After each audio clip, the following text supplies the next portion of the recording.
So Riley wanted a day off, which I'm fine with, but try telling that to the tech news. It never stops. Every other day, it's story after story after story after story after story after story after story after. It's finally happening. Android and ChromeOS are merging. But how exactly? Well, I'm not sure, but Google's Samir Samat, Android ecosystem president extraordinaire, has confirmed this in an interview with Tech Radar's Lance Ulanov. Now, it wasn't the main topic of discussion, and he didn't have much else to say on the matter, but this statement could confirm the rumor from November of last year that ChromeOS would be migrating to Android.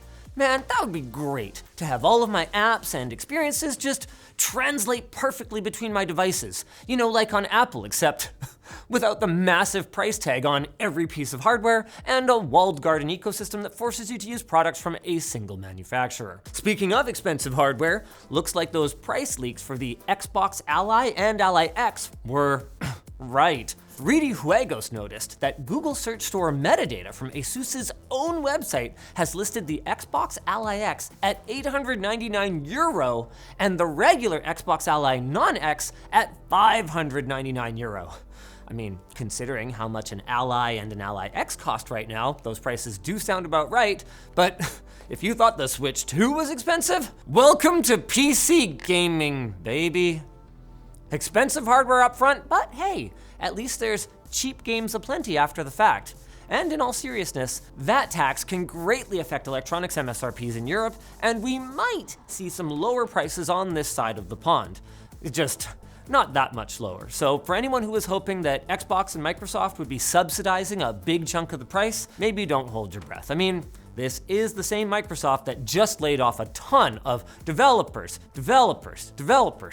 Steve Ballmer must be rolling over in his grave. He's not dead yet! Right.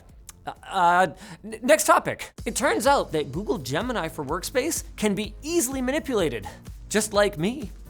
I'm a puppet, I guess. I don't know, it's in the script. Basically, an attacker can embed invisible size 0 white-on-white font instructions within admin tags, and then if they get summarized by AI, the user will get a bunch of official-looking security warnings that could socially engineer them into handing over credentials or placing a call to a scam call center. There's no obvious phishing links, no .exe files to run, and no requests to wire money to a Nigerian prince. The whole thing is kind of pretty clever. And it gets worse because this goes beyond just email and affects just about everything that can be summarized, like docs, slides, and Drive search functionality. Marco F., who first published findings of this new scam process a few days ago, suggests that you remove, neutralize, or ignore content that is styled to be hidden in the body text, or add a post-processing filter that scans the Gemini output. Guys, I've got it. Let's just make another AI that summarizes whether the AI summary is a scam.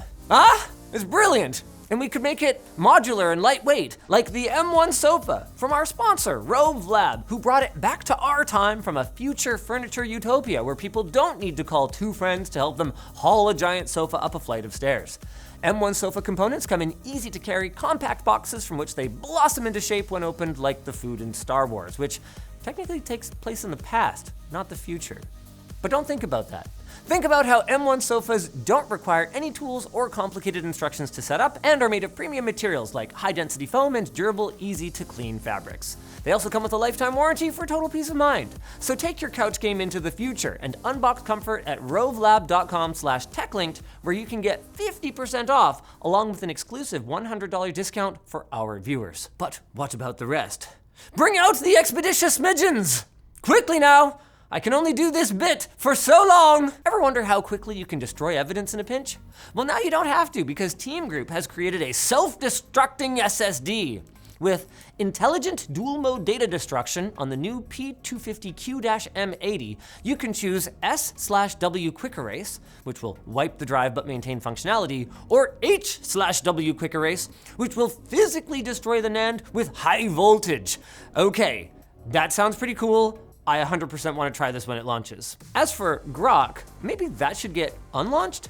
XAI has tried to explain what happened with the whole Mecha Hitler fiasco. Their explanation? we discovered a root cause that was an update to a code path upstream of the @Grok bot. This is independent of the underlying language model that powers @Grok. Wow! Well, I'm completely relieved. All of the racist, Hitler-loving code is just from an upstream code path, guys. Just like with rivers, it's not our problem if the pollution is coming from upstream. Wait, yes it is, but I'm not gonna worry about that. Just like I'm not gonna worry about Microsoft Office not getting any more feature updates on Windows 10 because I'm using Windows 11, and also Google Docs. But whether you care about this or not, it's a really good time to point out that as of June earlier this year, Windows 10 still had a higher install base. So the transition, not going too great, but that doesn't stop the impending end of life that's coming in October 2028 when it stops getting security updates, and it doesn't change that in August, there won't be any new features unless you upgrade your OS to Windows 11. Or Linux. You know, sometimes I wonder why we don't see more human-inspired computer technology. Maybe it's because we're gross bags of meat? Maybe? Yeah, I think so. But Korean scientists are looking to our noses for inspiration around filtering air particles. It's called PRO, Particle Removing Oil-Coated Filter, and it both removes more particles while lasting way longer than traditional filters. That's pretty neat. Excuse me, sorry. They're still working out the kinks. And last, but yeah, honestly, this one was definitely least. I mean, the one that came before it was a nose filter, but anyway, it's pretty cool. We're getting fake CRTs from Japan's Mizuki Co. And I really do mean fake because basically it's just a curved 4x3 LCD panel that's housed in a CRT-shaped shell. It's gonna be about 8 inches small and is going to pair with their mini retro reprint PCs. That is assuming their crowdfunding works. They're a little under halfway there at the time of writing, and I really don't know what the appeal is gonna be of an 8-inch CRT alike. Thanks for joining us for another episode of Tech Linked. What's gonna happen next time? Unlike Dragon Ball Z, there's no sneak peek, so your guess, honestly, is as good as mine, but I think I'm gonna bet on Goku fighting Mecha Hitler.